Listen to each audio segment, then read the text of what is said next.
Welcome back to Tide&TarRC. Today we are going to be installing an Underdrive kit for the SCX24. Here's the packaging. It's an 18-tooth Underdrive.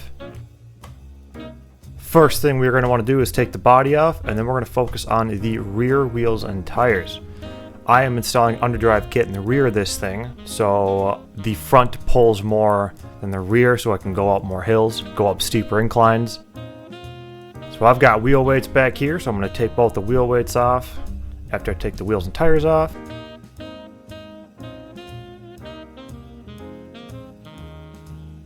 And then after that, we're going to take the axles out, and there's just two screws holding these axles on. You take both of them out, and the whole thing with the bearings slides right out.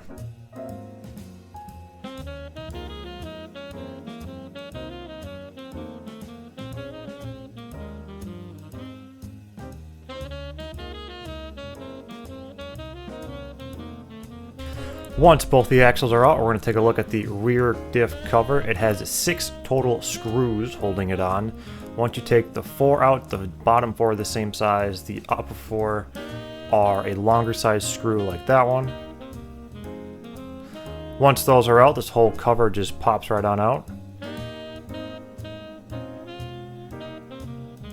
And you'll be able to see the stock worm gears in there. Those also just pop right out. But in order to take the worm gear off, you gotta take the rear drive shaft out. And it's just one little set screw there, and the whole drive shaft pops out. Once the drive shaft is off, the worm gear pops right out.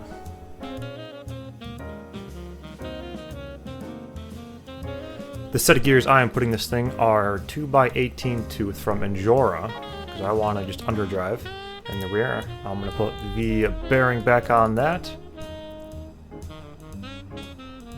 And then we're going to slide it back into the diff housing. And then we're going to put the rear drive shaft back on. And once that drive shaft's on, we can put that one little set screw back in there. And then we're going to put the 2 bearings back in the diff, and then put the other gear in. And then it's very important that once we put that in, we put some type of grease in there. I usually put white lithium in there, but just to have some kind of lubrication.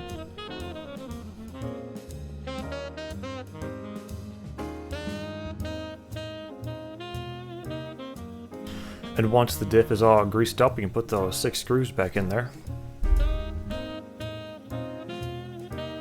And then we just do everything in reverse order. So we put the axles back in there, and once we put both axles in there, we put those 2 set screws in each of those axles that hold it in. And then we'll put the wheels and tires back on, and all the weights and all the little set screws, and then put everything back together, and that is it.